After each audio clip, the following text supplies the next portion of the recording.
Обяснявам на всички защо университета е най-голямата грешка, която може да направите в целия си живот. Анализираме с факти, цифри и статистики живота на студент в София, който живее на фотосинтеза, най-скъсания ефтин вариант, който съществува за цяла България. Една квартира на цените в момента най-ефтино ви излиза 400 евро за една убита едностайка, която на нищо не блъска. 400 евро по 4 години. Това са 48 месеца по 400 евро. 20 000 евро само да има къде да спиш. Даже няма да смятаме ток, вода, храна, нищо друго няма да смятаме. Ако си в държавен университет, таксата ти е около 600 евро на година. 4 години по 600 евро са ти 2400 евро, което отново ти е най-ефтиният скъсан вариант. Няма да смятаме, че има и хора, които учат и 6 и повече години. Смятаме го с най-краткия вариант от 4 години с най-ефтините възможни работи. Други простоти, като тетрадки, учебници и всякакви такива, са ти най-ефтино 500 евро на година. Всеки идиот в студентски град излиза по кафета, барове и дискотеки, но да речем, че харчите на месец по 300 евро за излизания, с които между другото ще излезете точно два пъти и ще ви свършат парите. Да речем 300 евро по 48 месеца за тия 4 години са ви още 15 000 евро. Ако сте в частен университет като Нов български, даже няма да ви ги смятам таксите, защото цифрата ще стане космическа. До тук сме на 40 000 евро, ако живеете на фотосинтеза, ядете пържен вятър на скара всеки ден и сте най-скъсания студент в цяла София, без да сме сметнали базови разходи дори. Ако трябва да смятаме напълно нормален, не луксозен, нормален начин на живот, цифрата ще бъде със сигурност между 80 и 100 000 евро. Давате между 40 и 100 000 евро, давате 4 години от живота си за университет.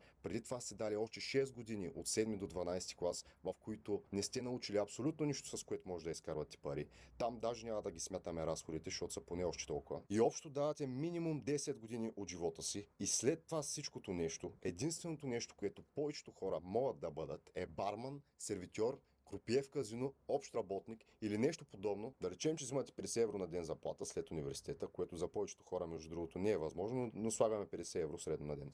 Това са ви 1000 евро на месец. Да речем, че всеки месец живеете с 0 евро разходи на фотосинтеза. Не харчите нито 1 евро и ги събирате всичките тия пари. Ще ви трябва около 7 години да събирате всяка една стотинка, за да може само да избиете тези 4 години университет, за които сте платили между 50 и 100 000 евро. Това означава, че като станете на 30 и няколко години започвате от 0 на чисто. И най-смешното е, че хората покрай тебе, родителите ти, даже всичките ти приятели, мислите, че това цялото нещо е нормално и разумно.